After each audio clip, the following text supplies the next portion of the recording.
আসসালামু আলাইকুম। বিটিভি চট্টগ্রামের সংবাদে সবাইকে স্বাগত জানাচ্ছি আমি শারমিন আক্তার। প্রথমে যাচ্ছি সংবাদ শিরোনামে। জুলাই শহীদ দিবস আজ জাতির শ্রদ্ধা ভরে স্মরণ করছে শহীদ আবু সাঈদ, ওয়াসিম আকরাম সহ জুলাই শহীদদের।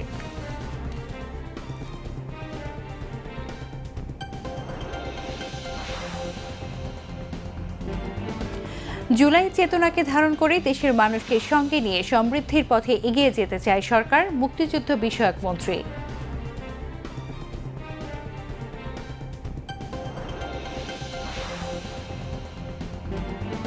শিক্ষার মান ক্ষুণ্ণ হোক এমন কোনো পরিস্থিতি মেনে নেবে না সরকার, বললেন স্বরাষ্ট্রমন্ত্রী সালাহউদ্দিন আহমেদ।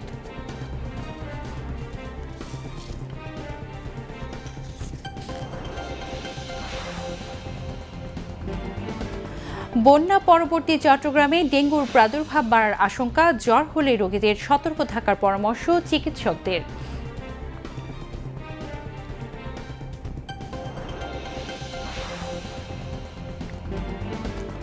চট্টগ্রামে রথযাত্রায় সনাতন ধর্মাবলম্বীদের ঢল, অসাম্প্রদায়িক দেশ গড়ার আহ্বান।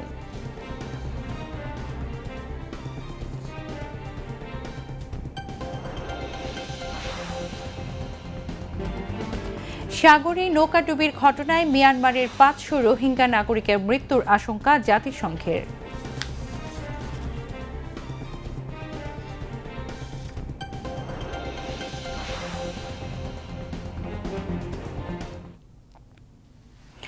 এতক্ষণ সংবাদ শিরোনাম শুনলেন, এবার যাচ্ছি বিস্তারিত সংবাদে।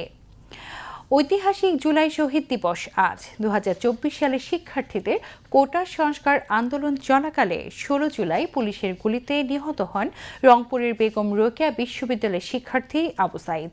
তার মৃত্যুর মধ্য দিয়ে কোটা সংস্কার আন্দোলনে আসে নতুন মাত্রা। সেদিন রংপুরে আবু সাঈদ এবং পরবর্তীতে চট্টগ্রামে ওয়াসিম সহ বেশ কয়েকজন তরুণের নিহতের ঘটনায় উত্তাল হয়ে ওঠে পুরো দেশ। কোটা সংস্কারের দাবি থেকে যে আন্দোলনের সূচনা, একের পর এক হত্যা আর নিপীড়নের বিরুদ্ধে তার রূপ নেয় বাংলাদেশের ইতিহাসের সবচেয়ে বড় গণঅভ্যুত্থানে। ৫ আগস্ট পতন ঘটে দীর্ঘদিনের আওয়ামী স্বৈরশাসনের। রিপোর্ট খালিদ হাসানের।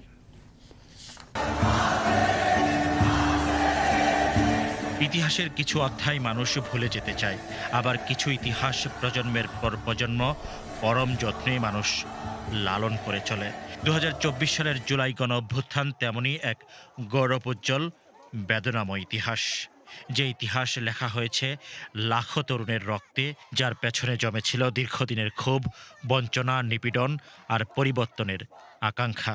১৫ জুলাই ঢাকা বিশ্ববিদ্যালয়ের সাধারণ শিক্ষার্থীদের উপর ছাত্রলীগের নৃশংস হামলার পর শান্তিপূর্ণ কোটা আন্দোলন উত্তপ্ত হয়ে ওঠে।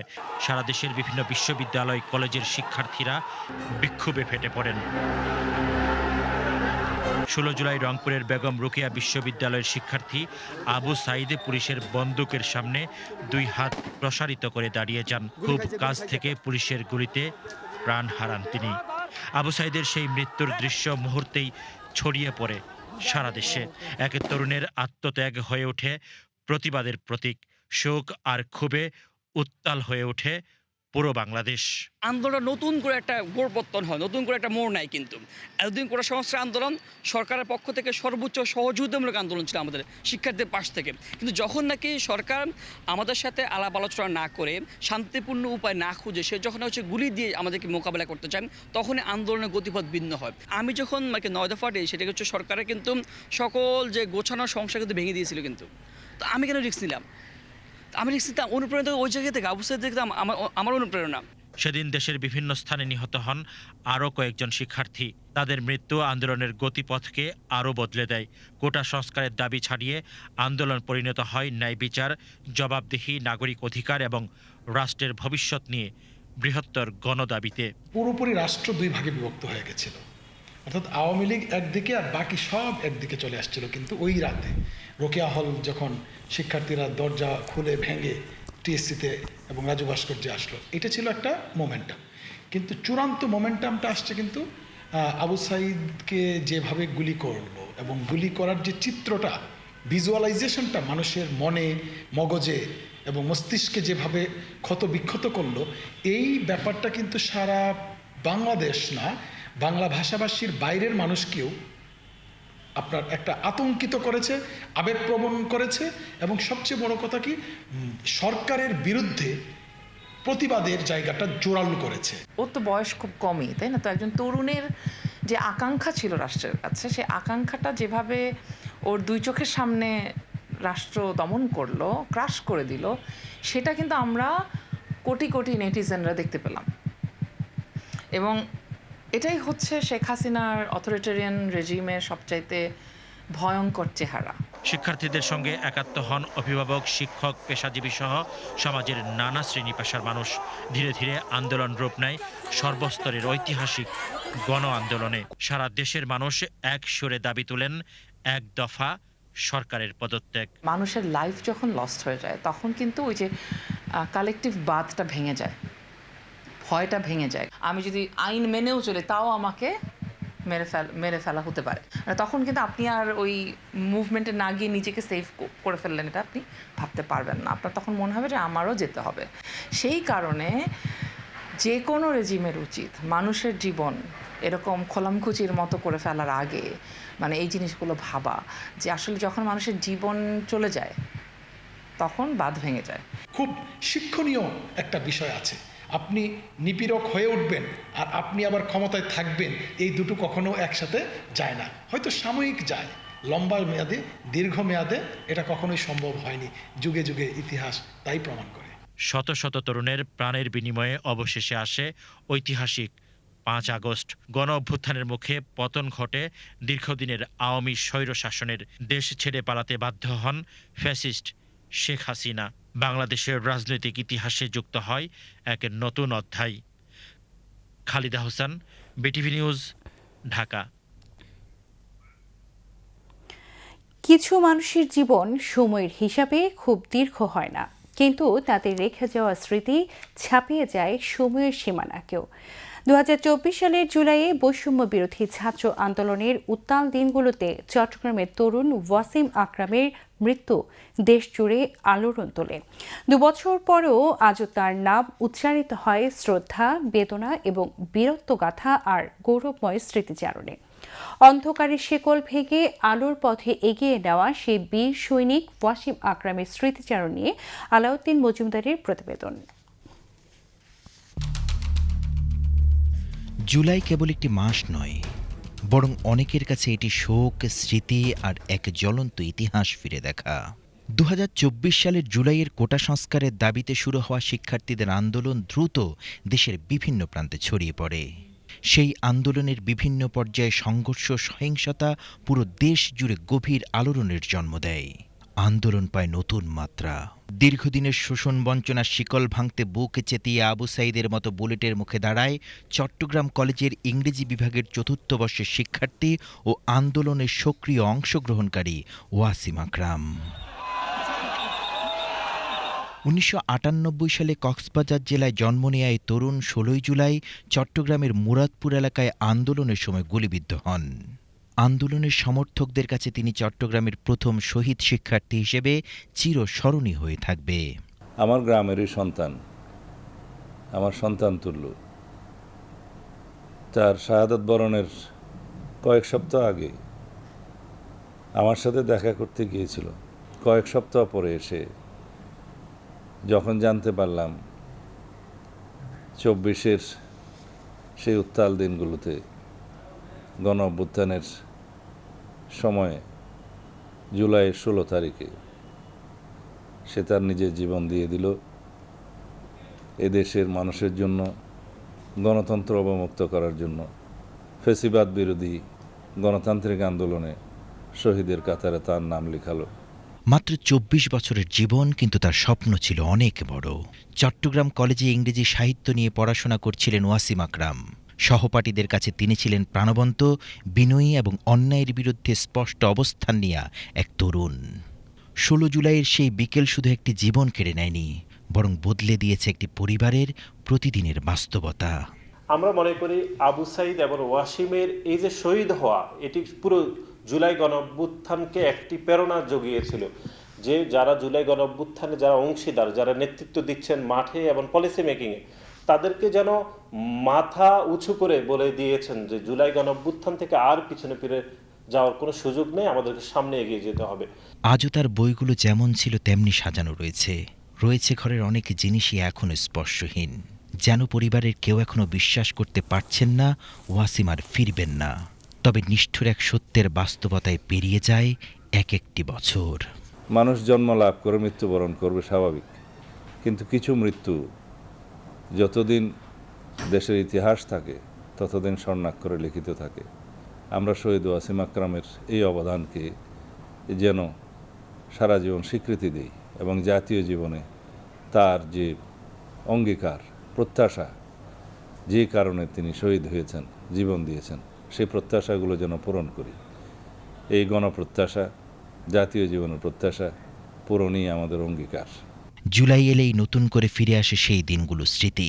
তাদের আত্মত্যাগ কেবল রাজনৈতিক ইতিহাসের অংশ নয়, বরং ভবিষ্যৎ প্রজন্মের জন্য সংরক্ষণ, গবেষণা ও মূল্যায়নের বিষয়ে। গণঅভ্যুত্থান আমি মনে করি একটা ইতিবাচক রাজনীতির মাইল ফলক হয়েছে। সেই গণঅভ্যুত্থানের স্পিডকে ধারণ করে বাংলাদেশ এগিয়ে যাচ্ছে এবং ভবিষ্যতে এগিয়ে যাবে। জুলাইয়ে যারা শহীদ হয়েছেন সে সকল শহীদদের প্রতি আমরা গভীর শ্রদ্ধা জানাচ্ছি এবং একই সাথে যারা আহত হয়েছেন তাদের সুস্থতা কামনা করছি এবং জুলাই স্পিরিটকে ধারণ করে বাংলাদেশ ভবিষ্যতে এগিয়ে যাবে, এটি আমাদের প্রত্যাশা থাকবে। ওয়াসিম আকরামের গল্পটি তেমনই একটি অসমাপ্ত স্বপ্নের গল্প, একটি পরিবারের অবিরাম অপেক্ষার গল্প এবং বাংলাদেশের সাম্প্রতিক ইতিহাসে এক আলোচিত সময়ের সঙ্গে জড়িয়ে থাকা এক স্বপ্নবাজ তরুণের অসমাপ্ত অঙ্গীকারের গল্প। Alauddin Majumdar, VTV news, Dhaka. মুক্তিযুদ্ধ বিষয়ক মন্ত্রী আহমদ আজম খান বলেছেন, জুলাইয়ের চেতনাকে ধারণ করে দেশের মানুষকে সাথে নিয়ে সমৃদ্ধির পথে এগিয়ে যেতে চায় সরকার। সকালে রাজধানীর রায়ের বাজার বদ্ধভূমি কবরস্থানে জুলাই শহীদ দিবস উপলক্ষে জুলাই শহীদের স্মরণে নির্মিত অস্থায়ী বেদিতে পুষ্পস্তবক অর্পণ শেষে এ কথা বলেন তিনি।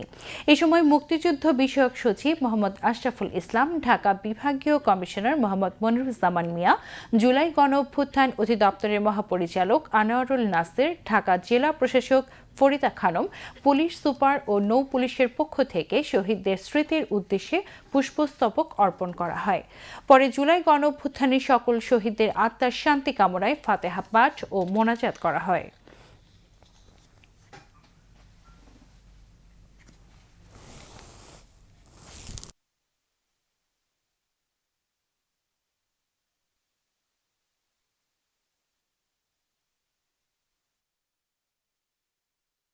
এই জুলাই গণ অভ্যুত্থান আমাদের আগামী দিনে গণতন্ত্র প্রতিষ্ঠার চেতনা, দেশকে সমৃদ্ধ করবার চেতনা। এই চেতনার উদ্বুদ্ধ হয়েই আমাদের সরকার, মাননীয় প্রধানমন্ত্রী জনাব তারেক রহমানের সরকার, বাংলাদেশের মানুষকে সাথে নিয়ে আমরা জুলাই গণ অভ্যুত্থানের চেতনায়, এই 16ই জুলাইয়ের চেতনায় আমরা এগিয়ে যাব। একটি সমৃদ্ধ গণতান্ত্রিক বাংলাদেশ গড়ে তুলব ইনশাল্লাহ। ঐতিহাসিক জুলাই শহীদ দিবসে জুলাই শহীদদের শ্রদ্ধার সাথে স্মরণ করেছে চট্টগ্রামবাসী। সকালে চট্টগ্রাম রেল স্টেশন চত্বরে জুলাই স্মৃতিস্তম্ভে পুষ্পস্তবক অর্পণ করে শ্রদ্ধা জানান city mayor doctor Shahadat Hossain. তিনি বলেন, চট্টগ্রামের জুলাই শহীদদের স্মৃতিস্তম্ভ সহ জুলাই গণঅভ্যুত্থানের স্মৃতি বিজড়িত স্থানগুলো যথাযথ গুরুত্ব দিয়ে সংরক্ষণ করা হবে। জুলাই গণঅভ্যুত্থানে শহীদ ও আহতদের পরিবারগুলোকে পুনর্বাসন কার্যক্রম অব্যাহত রয়েছে। মেয়র বলেন, ফ্যাসিবাদী দুঃশাসনের বিরুদ্ধে আন্দোলনের শহীদদের কারণেই আজ নতুন বাংলাদেশ পেয়েছে এদেশের মানুষ। এই সময় সিটি কর্পোরেশনের কর্মকর্তাগণ উপস্থিত ছিলেন। এছাড়া জুলাই শহীদ স্মৃতিস্তম্ভে প্রশাসন ও বিভিন্ন রাজনৈতিক দলের পক্ষ থেকে পুষ্পস্তবক অর্পণ করে শ্রদ্ধা জানানো হয়। দেশে শিক্ষার মান ক্ষুণ্ণ হোক এমন কোনো পরিস্থিতি সরকার মেনে নেবে না বলে মন্তব্য করেছেন স্বরাষ্ট্রমন্ত্রী সালাউদ্দিন আহমদ। তিনি আজ সচিবালয়ে সমসাময়িক বিষয় নিয়ে সাংবাদিকদের সঙ্গে আলাপকালে এ মন্তব্য করেন। চলমান এইচএসসি পরীক্ষাকে কেন্দ্র করে শিক্ষার্থীদের আন্দোলন ইস্যুতে মন্ত্রী বলেন, বিগত অন্তর্বর্তী সরকারের সময়ে পরীক্ষা স্থগিত করা, বিনা পরীক্ষায় পাশ করার মতো একটি অপসংস্কৃতি তৈরি হয়েছে। এসব অপসংস্কৃতির ধারাবাহিকতা থেকে বের হয়ে আসার প্রত্যয় ব্যক্ত করে তিনি বলেন, শিক্ষার মান ক্ষুণ্ণ হোক এমন কোনো কার্যক্রম গ্রহণযোগ্য হবে না।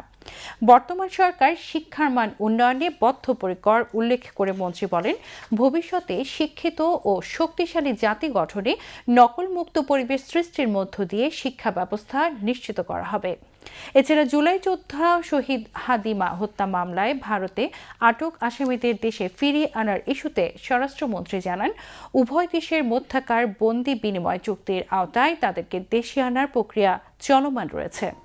সরকারকে জানিয়েছে এই বিষয়ে শিক্ষা মন্ত্রণালয় তাদের অবস্থান পরিষ্কার করেছে যে দুর্যোগপূর্ণ আবহাওয়ার কারণে কোনো শিক্ষার্থী যদি পরীক্ষায় অংশগ্রহণ না করে বা করতে ব্যর্থ হয় তাদেরকে আবার পরীক্ষা দেওয়ার সুযোগ দেওয়া হবে। এই ট্রেন্ডটা ইন্টারিম গভর্নমেন্টের সময় দেখা গিয়েছে যে সচিবালয়ে ঢুকে গিয়ে পরীক্ষা স্থগিত করা বা বিনা পরীক্ষায় পাশের ঘোষণা নেওয়া, এই সমস্ত একটা অপকালচার তখন দেখা গিয়েছে, যেগুলোকে তারা হয়তো নিয়ন্ত্রণ করতে পারেনি, যার তারা এখনো সেই টেন্ডেন্সিটা বহাল রেখেছে।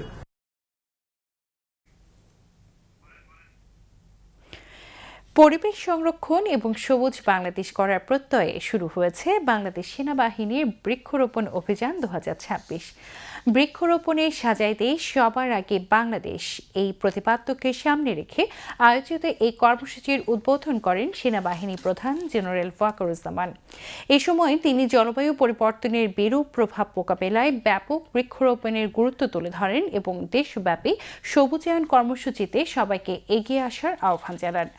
বাংলাদেশ সেনাবাহিনীর এই উদ্যোগের মাধ্যমে বিভিন্ন ক্যান্টনমেন্ট ও দেশের বিভিন্ন অঞ্চলে প্রায় 11,35,000-এরও অধিক বৃক্ষরোপণের পরিকল্পনা রয়েছে, যার মাধ্যমে পরিবেশের ভারসাম্য রক্ষা, জীববৈচিত্র্য সংরক্ষণ এবং ভবিষ্যৎ প্রজন্মের জন্য একটি সবুজ ও বাসযোগ্য বাংলাদেশ গড়ে উঠবে বলেও জানান সেনাপ্রধান। জায়গাগুলিতে যেখানে সেনাবাহিনী আছে, সেনানিবাসগুলোতে বৃক্ষে পরিপূর্ণ থাকে। 11,35,36,000 বৃক্ষ আমরা সারা বাংলাদেশের বিভিন্ন সেনানিবাসে, জনশিরিতে আমরা রোপণ করব। এটা একটা অত্যন্ত মহৎ কাজ। এটা আমাদের পরিবেশ বান্ধব। জনগণের ভোটে নির্বাচিত সরকার জনগণের প্রতি শতভাগ দায়বদ্ধ। জনগণকে কিছু চাইতে হবে না, বরং দায়বদ্ধতার জায়গা থেকেই দেশের প্রতিটি উপজেলায় প্রয়োজনীয় উন্নয়ন কার্যক্রম বাস্তবায়নে সরকার দৃঢ়প্রতিজ্ঞ। গতকাল রাঙামাটির বাঘাইছড়ি ও লংগদু উপজেলায় বন্যায় ক্ষতিগ্রস্ত এবং নদী ভাঙন এলাকা পরিদর্শন শেষে সাংবাদিকদের সাথে মতবিনিময়কালে এসব কথা বলেন ভূমি ও পার্বত্য চট্টগ্রাম বিষয়ক প্রতিমন্ত্রী ব্যারিস্টার মীর মোহাম্মদ হেলাল উদ্দিন। প্রতিমন্ত্রী বাঘাইছড়ি ও লংগদু উপজেলার বিভিন্ন ক্ষতিগ্রস্ত এলাকা ঘুরে দেখেন, ক্ষতিগ্রস্ত মানুষের সঙ্গে কথা বলেন এবং তাদের মাঝে ত্রাণ সামগ্রী বিতরণ করেন। প্রতিমন্ত্রী বাঘাইছড়ি উপজেলার 12 বিন্দু ঘাট এলাকার বন্যায় ক্ষতিগ্রস্ত সড়ক সংস্কার ও কালভার্ট পুনর্নির্মাণ ও আশ্রয় কেন্দ্র নির্মাণের ঘোষণা দেন।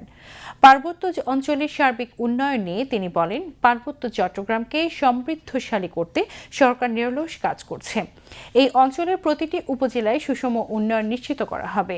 এ সময় জেলা বিএনপির সভাপতি দীপন তালুকদার দীপু, সাধারণ সম্পাদক অ্যাডভোকেট মামুনুর রশিদ মামুন সহ স্থানীয় প্রশাসনের কর্মকর্তা ও বিএনপির নেতৃবৃন্দ উপস্থিত ছিলেন।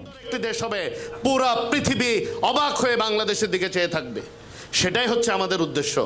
আপনাদের সকলকে নিয়ে, অর্থাৎ এই পাহাড়ের 12টি গোষ্ঠীকে নিয়েই আমাদের এই জনপদ।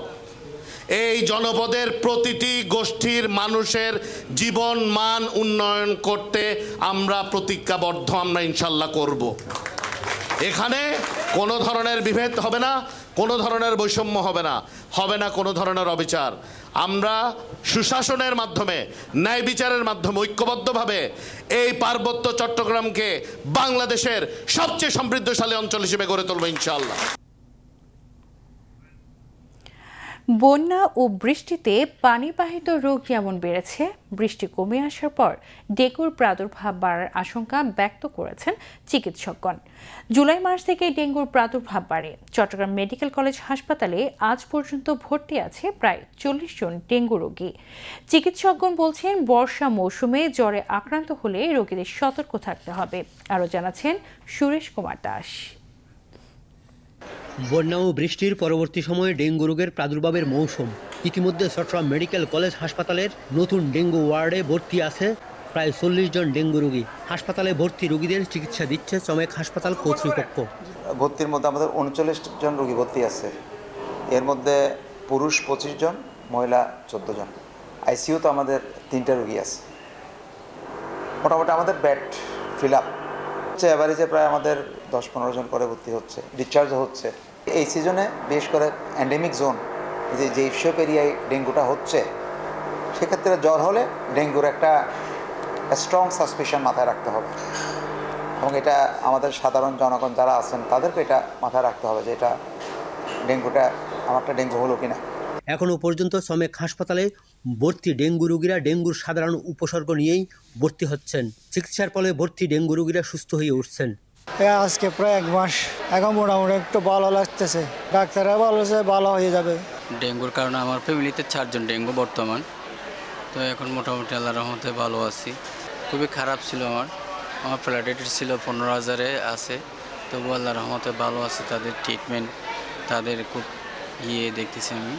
ডেঙ্গু প্রতিরোধ ও প্রাদুর্ভাব কমাতে কমিউনিটি সচেতনতায় গুরুত্ব দিচ্ছেন চিকিৎসকগণ, এবং বসবাসরত মানুষের পরিবেশ এডিস মশার বংশবিস্তার রোধে পরিষ্কার পরিচ্ছন্ন রাখতে হবে। একই সাথে বর্ষাকালে পানিবাহিত রোগের ব্যাপারেও সতর্ক থাকতে হবে। পার্সোনাল প্রোটেক্টিভ মেজার নিই, এবং যদি আমরা কমিউনিটিকে যদি ইনভলভ করি, কমিউনিটিকে যদি পার্টিসিপেট করি, আর রেগুলার যদি আমাদের লার্ভা স্প্রে করা হয়, তাহলে কিন্তু এই রোগীর সংখ্যা অনেক কমে যায়। এটার মেইন উদ্দেশ্য হচ্ছে কি, আমরা যেটা বলি no mosquito bite no dengue. এটা হচ্ছে 100% প্রিভেন্টেবল একটা ডিজিজ।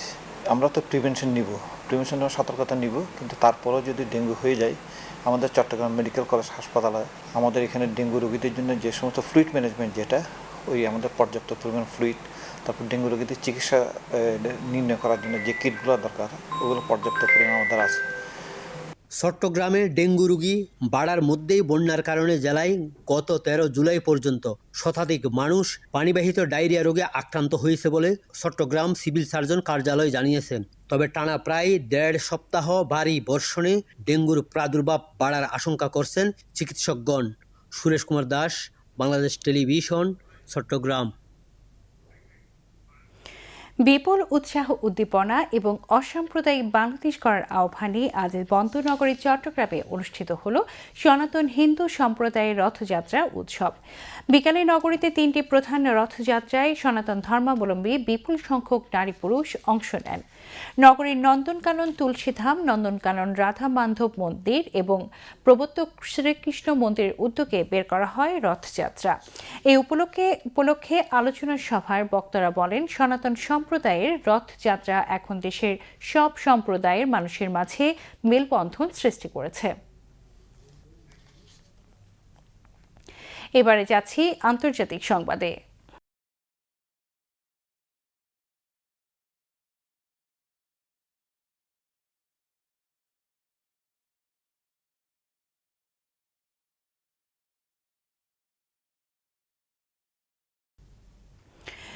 মিয়ানমারের রোহিঙ্গা সংখ্যালঘু সম্প্রদায়ের সদস্যদের বহনকারী 2টি নৌকা ডুবে যাওয়ার ঘটনায় 500 জনের বেশি মানুষের মৃত্যু হয়েছে বলে আশঙ্কা করেছে জাতিসংঘ। বৃহস্পতিবার প্রকাশিত এক যৌথ বিবৃতিতে আন্তর্জাতিক অভিবাসন সংস্থা IOM এবং জাতিসংঘের শরণার্থী সংস্থা UNHCR জানায়, নৌকা দুটি জুনের শেষ দিকে মিয়ানমারের রাখাইন রাজ্য থেকে যাত্রা শুরু করেছিল। যাত্রীদের বেশিরভাগই ছিলেন রোহিঙ্গা। তাদের মধ্যে কেউ কেউ বাংলাদেশের কক্সবাজারের শরণার্থী শিবির থেকেও যাত্রা করেছিলেন। জাতিসংঘের তথ্য অনুযায়ী প্রথম নৌকাটিতে প্রায় 250 জন যাত্রী ছিলেন। যাত্রা শুরুর কিছুক্ষণ কিছুক্ষণের মধ্যেই নৌকাটির সঙ্গে যোগাযোগ বিচ্ছিন্ন হয়ে যায়। অন্যদিকে প্রায় 280 জন আরোহী বহনকারী আরেকটি নৌকা গত 8 জুলাই মিয়ানমারের ইরাবতী উপকূলে ডুবে গেছে বলে ধারণা করা হচ্ছে। IOM ও UNHCR জানায় ঘটনাগুলো এবং হতাহতের সংখ্যা এখনও আনুষ্ঠানিকভাবে নিশ্চিত না হলেও সম্ভাব্য প্রাণহানির ব্যাপকতার তার গভীরভাবে উদ্বিগ্ন। নৌকায় থাকা ব্যক্তিদের ভাগ্যে কি ঘটেছে তা জানতে উদ্ধার অভিযান ও তদন্ত অব্যাহত রেখেছে বলে জানিয়েছে সংশ্লিষ্ট কর্তৃপক্ষ। সাম্প্রতিক বছরগুলোতে উন্নত জীবনের আশায় হাজার হাজার রোহিঙ্গা মিয়ানমার ও বাংলাদেশের শরণার্থী শিবির ছেড়ে সমুদ্রপথে অন্য দেশে যাওয়ার চেষ্টা করছেন। এদিকে ভূমধ্যসাগরে লিবিয়া উপকূলে অভিবাসন প্রত্যাশীদের বহনকারী একটি কাঠের নৌকা ডুবে গেছে। এতে নৌকায় থাকা 60 জন যাত্রীর মধ্যে 50 জনই নিখোঁজ রয়েছেন। বার্তা সংস্থা ও AFPর এক প্রতিবেদনে বলা হয়েছে, গত মঙ্গলবার পূর্ব লিবিয়ার উপকূলীয় শহর তব্রুকের কাছে এ দুর্ঘটনা ঘটে। পূর্ব লিবিয়া কোস্টগার্ডের কর্মকর্তারা জানিয়েছেন, মঙ্গলবার রাতে তব্রুক থেকে ইতালির উদ্দেশ্যে রওনা হয়েছিল ইঞ্জিন চালিত ওই নৌকাটি, কিন্তু কিছু দূর যাওয়ার পরেই নৌকাটি ডুবে যায়। বেশিরভাগ যাত্রী সাগরের স্রোতে ভেসে যান। মাত্র 10 জন সাঁতরে কাছের বার্তা দ্বীপে পৌঁছাতে সক্ষম হন। পরে কোস্টগার্ড তাদের উদ্ধার করে। সাম্প্রতিক সময়ে লিবিয়া উপকূল থেকে ইউরোপগামী নৌকাডুবির ঘটনা বেড়েই চলেছে। এটি তারই সর্বশেষ উদাহরণ। গত মাসে একই এলাকায় আরেকটি নৌকা ডুবে 51 জন নিখোঁজ হয়েছিলেন। জাতিসংঘের আন্তর্জাতিক অভিবাসন সংস্থা IOM জানিয়েছে, চলতি বছরের 1 জানুয়ারি থেকে 16 মে পর্যন্ত লিবিয়ার উপকূলে অন্তত 800 জনের বেশি অভিবাসন প্রত্যাশী নিখোঁজ হয়েছেন। ইরানের বন্দরগুলোর বিরুদ্ধে আবারও নৌ অবরোধ আরোপ করার পর বুধবার দেশটির উপকূলীয় প্রতিরক্ষা ও ক্ষেপণাস্ত্র স্থাপনাগুলোর উপর 2 ধাপে বড় ধরনের আক্রমণ চালিয়েছে যুক্তরাষ্ট্র। এর জবাবে প্রতিবেশী দেশগুলোতে যুক্তরাষ্ট্রের সামরিক স্থাপনায় পাল্টা আঘাত হেনেছে ইরান। যুক্তরাষ্ট্রের সেন্ট্রাল কমান্ড সেন্টকম জানিয়েছে, তাদের সামরিক বাহিনী ইরানের স্থানীয় সময়ে দুপুর 1:30 দিক থেকে দেশটির বৃহত্তর তুনব দ্বীপে উপকূলীয় প্রতিরক্ষা পদ্ধতি ও ক্রুজ ক্ষেপণাস্ত্রের গুদাম এবং সেগুলোর উৎক্ষেপণ এলাকায় হামলা চালায়। এর 9 ঘণ্টা পর ইরানের বিভিন্ন শহরে ফের হামলা চালায়। পাশাপাশি ইরানের বৃহত্তম বন্দর আব্বাসের বিভিন্ন লক্ষ্যস্থলে এবং হরমুজ প্রণালীতে ইরানি নৌবাহিনী ও ইসলামিক রেভলিউশনারি গার্ড কোর IRGCর স্থাপনাগুলোতে আঘাত হেনেছে। বার্তা সংস্থা তাসনিম ইরানের স্বাস্থ্য মন্ত্রণালয়ের এক কর্মকর্তাকে উদ্ধৃত করে জানিয়েছে, ইরানের দক্ষিণাঞ্চলে মার্কিন সামরিক বাহিনীর সাম্প্রতিক আগ্রাসনে কমপক্ষে 35 জন সাধারণ নাগরিক নিহত এবং 3 শতাধিক মানুষ আহত হয়েছে। অন্যদিকে IRGC বলেছে, বুধবার তার বাহরাইন, কুয়েত ও জর্ডানে যুক্তরাষ্ট্রের সামরিক লক্ষ্যস্থানগুলোতে পাল্টা আঘাত হেনেছে। কুয়েতের আলী আল সালিম বিমান ঘাঁটিতে মার্কিন সেনা সদস্যদের এক সমাবেশে ও একটি রেডার পদ্ধতি লক্ষ্য করে তারা ক্ষেপণাস্ত্র ও ড্রোন হামলা চালিয়েছে। মার্কিন কংগ্রেসের নিম্নকক্ষ প্রতিনিধি পরিষদে ইসরায়েলের সহায়তায় বন্ধের একটি প্রস্তাব বিপুল ভোটে নাকচ হয়ে গেছে। তবে ডেমোক্রেটিক পার্টির প্রায় অর্ধেক সদস্য এ প্রস্তাবের পক্ষে ভোট দিয়েছেন।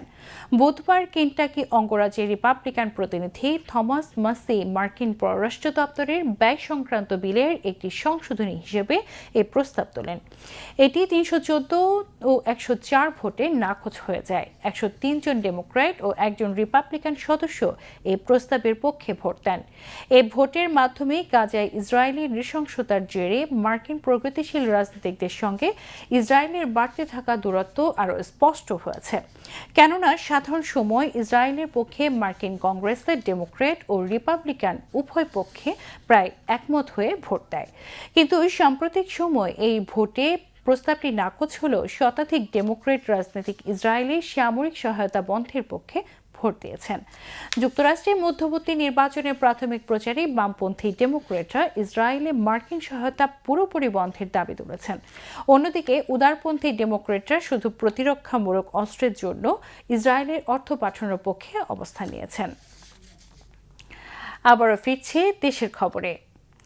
এবার সংবাদের সত্যতা যাচাই ভিত্তিক পরিবেশনা ফ্যাক্ট চেক সত্য জানুন।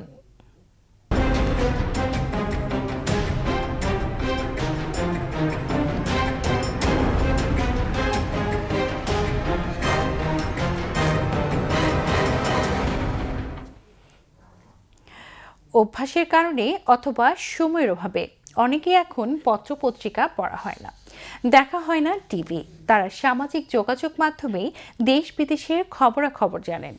কিন্তু সাম্প্রতিককালে সামাজিক যোগাযোগ মাধ্যমে ভুয়া খবরের ছড়াছড়ি। বুধবার মূলধারার গণমাধ্যমের লোগো ব্যবহার করে ফটো কার্ড ছড়ানো হচ্ছে অসংখ্য ভুয়া খবরে। সম্প্রতি ফরিদপুরে এইচএসসি পরীক্ষার্থীদের উপর পুলিশের গুলি চালানোর দাবি করে এমনই একটি ভুয়া ফটো কার্ড ছড়িয়ে পড়ে। তবে অনুসন্ধানে উঠে এসেছে ভিন্ন তথ্য। এ বিষয়ে বিস্তারিত জানাচ্ছেন মোহাম্মদ গোলাম মর্তুজা। ফরিদপুরে আন্দোলনরত এইচএসসি ২৬ ব্যাচের শিক্ষার্থীদের ওপর পুলিশ গুলি চালিয়েছে। গুরুতর আহত হয়েছেন এক শিক্ষার্থী। এমন দাবি করে দৈনিক প্রথম আলোর লোগো ব্যবহার করে একটি ফটোকার্ড সামাজিক যোগাযোগ মাধ্যমে ব্যাপকভাবে ছড়িয়ে পড়ে। অনেকেই এটিকে প্রথম আলোর প্রকাশিত সংবাদ মনে করে শেয়ার করতে থাকেন। তবে অনুসন্ধানে দেখা যায় ফটোকার্ডটি সম্পূর্ণ ভুয়া। প্রথম আলোর head of online Sakhawat Hossain Masum বাংলা ফ্যাক্টকে নিশ্চিত করেছেন প্রথম আলো এমন কোনো ফটোকার্ড প্রকাশ করেনি। বিষয়টি যাচাই করতে প্রথম আলোর ওয়েবসাইট এবং ভেরিফাইড ফেসবুক পেজ পর্যালোচনা করেও এমন কোনো সংবাদ বা ফটোকার্ডের অস্তিত্ব পাওয়া যায়নি।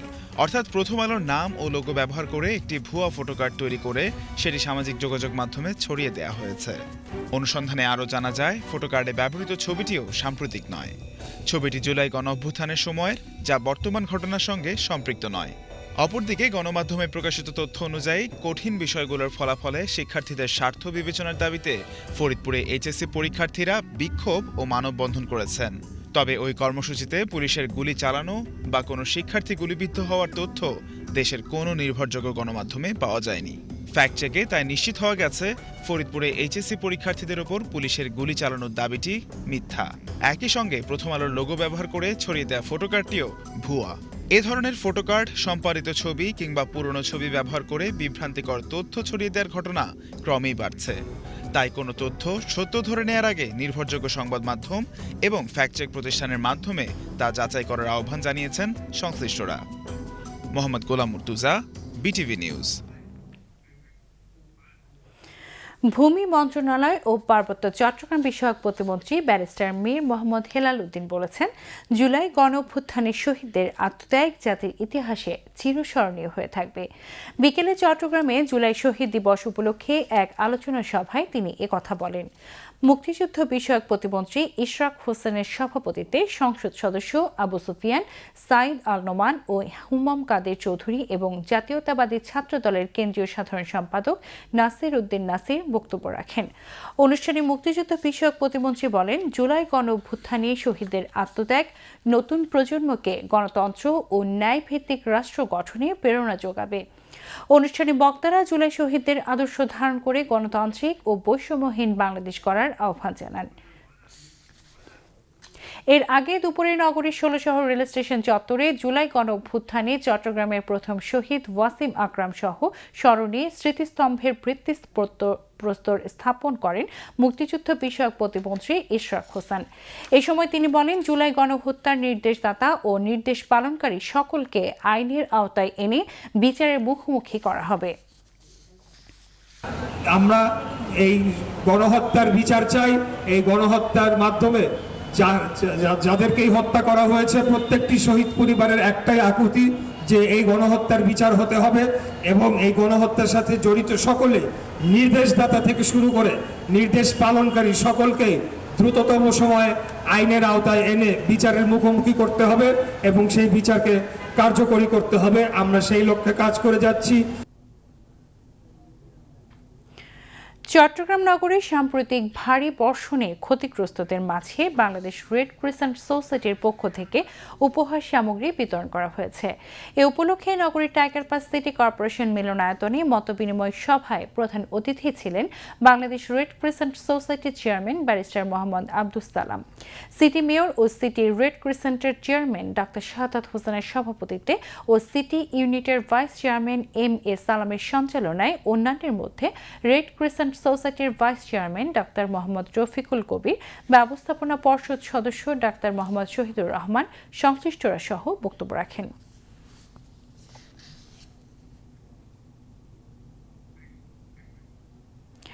শেয়ার বাজারের খবর।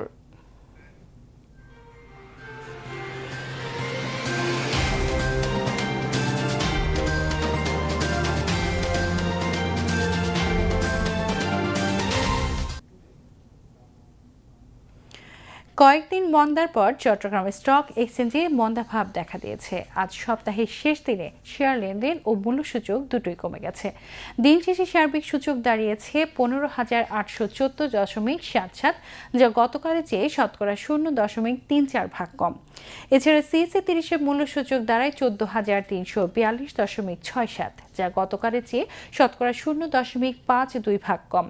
আজ 224টি কোম্পানির 36,21,414টি শেয়ার লেনদেন হয়, যার মূল্য 18,38,93,000 টাকারও বেশি। এর মধ্যে 86টি কোম্পানির শেয়ার দাম বেড়েছে, 116টির কমেছে এবং 22টির দাম অপরিবর্তিত রয়েছে। এবারে আবহাওয়ার খবর।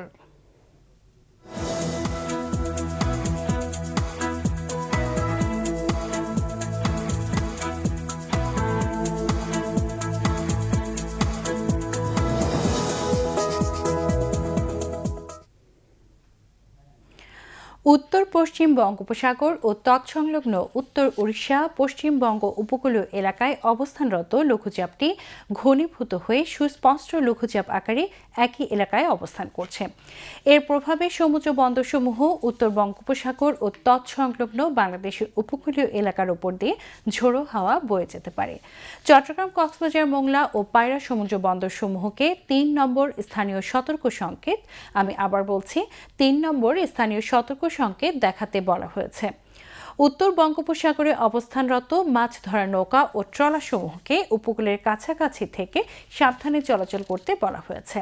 এদিকে পতেঙ্গা আবহাওয়া অফিস জানিয়েছে, আগামীকাল সন্ধ্যা 6টা পর্যন্ত চট্টগ্রাম ও পার্শ্ববর্তী এলাকায় আকাশ আংশিক মেঘলা সহ অথবা সাময়িকভাবে মেঘাচ্ছন্ন থাকতে পারে। সেই সাথে অস্থায়ীভাবে কিছু কিছু জায়গায় দমকা বা ঝোড়ো হওয়া সহ হালকা থেকে মাঝারি ধরনের বৃষ্টি অথবা বজ্রসহ বৃষ্টিপাত এবং কোথাও কোথাও মাঝারি ধরনের ভারী থেকে অতি ভারী বর্ষণের সম্ভাবনা রয়েছে। দিন ও রাতে তাপমাত্রায় সামান্য হ্রাস পেতে পারে। পরবর্তী 24 ঘন্টায় আবহাওয়ার সামান্য পরিবর্তনের সম্ভাবনা রয়েছে। নগরীতে আজ সর্বোচ্চ তাপমাত্রা ছিল 32.5 ডিগ্রি সেলসিয়াস, যা স্বাভাবিকের চেয়ে 1.6 ডিগ্রি বেশি, এবং সর্বনিম্ন তাপমাত্রা ছিল 26.6 ডিগ্রি সেলসিয়াস, যা স্বাভাবিকের চেয়ে 1.5 ডিগ্রি বেশি। আগামীকাল চট্টগ্রামে সূর্যোদয় 5টা 18 মিনিটে এবং সূর্যাস্ত 6টা 40 মিনিটে। এবার জানিয়ে দিচ্ছি কর্ণফুলী নদীতে আগামীকালের জোয়ার ভাটার সময়সূচি। ভাটা শুরু হবে রাত 2টা 32 মিনিটে, জোয়ার সকাল 9টা 11 মিনিটে। পরবর্তী ভাটা শুরু হবে দুপুর 2টা 46 মিনিটে এবং জোয়ার রাত 9টা 47 মিনিটে।